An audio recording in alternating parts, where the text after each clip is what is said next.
I just had a job interview that was really tough.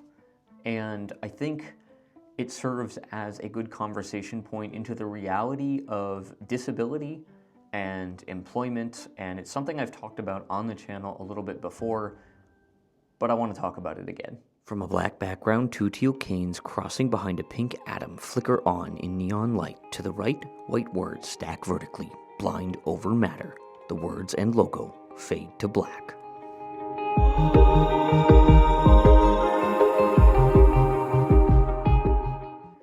Hello everybody, welcome back to the channel. A couple of quick disclaimers before we really get going here.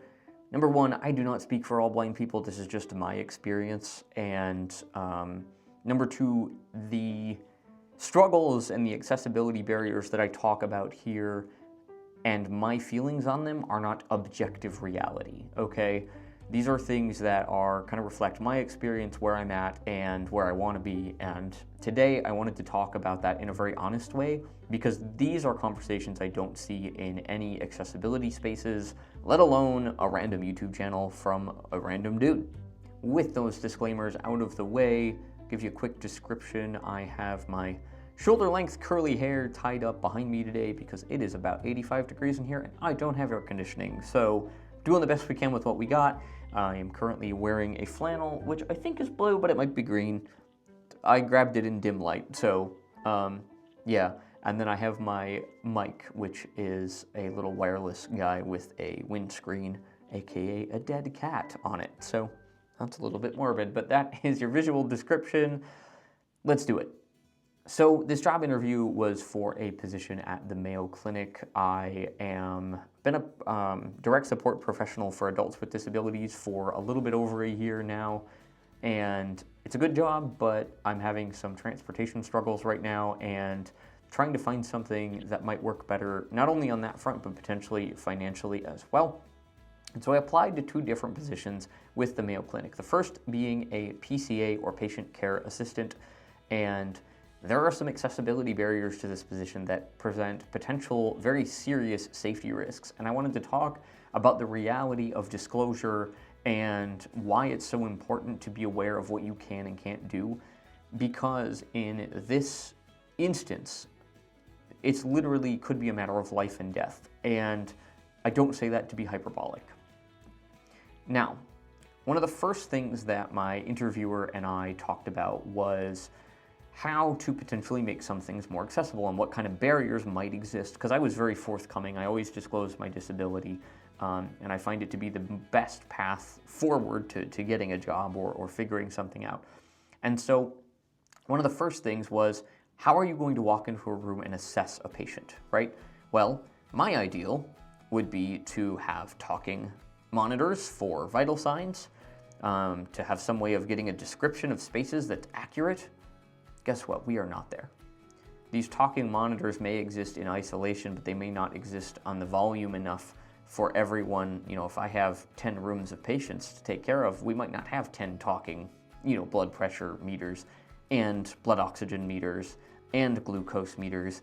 And I don't even know what other meters, because I don't do medical things. But those don't exist. And even if they did, are they going to really go out and buy, we'll say 25 of each of these things for thousands and thousands of dollars for one employee?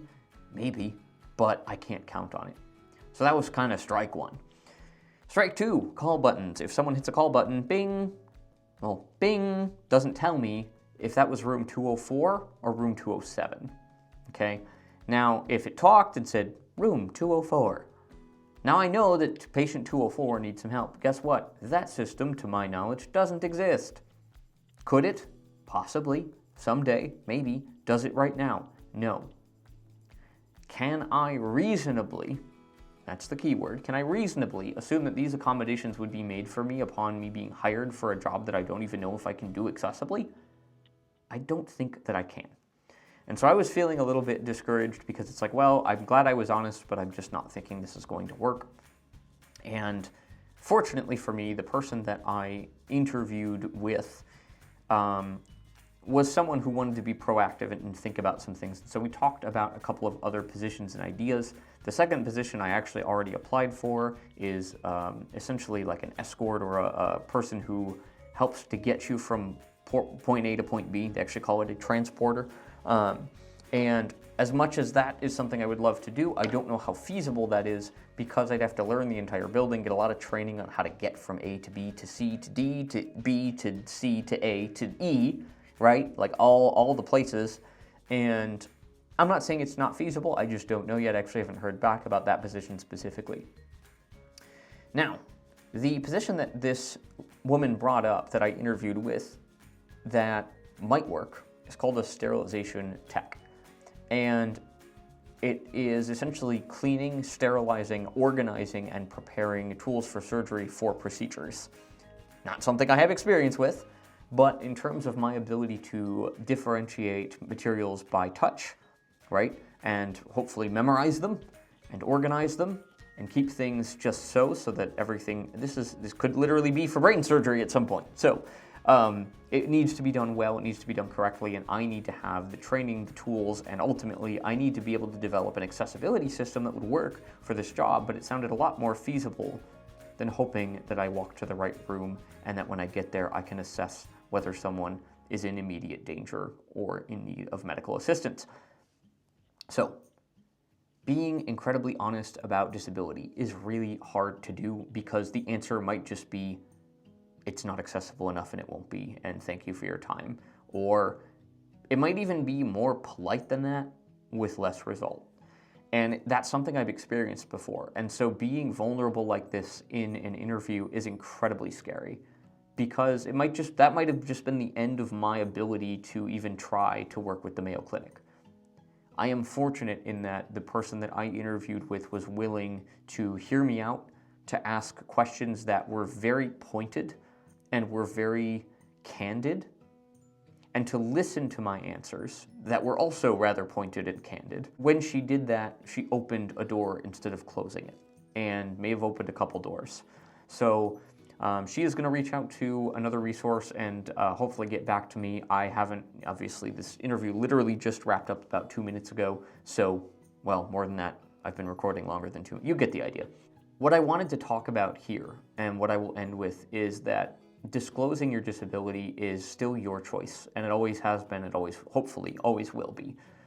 But when you know yourself, when you know what you're capable of, when you know how to articulate what your limitations are, where your skill set is strongest, you have the potential for other people to listen to that if they're willing, and to do what I would call the right thing, and to allow for you to look for opportunities. And I'm hoping that that happens here. I will keep you all updated.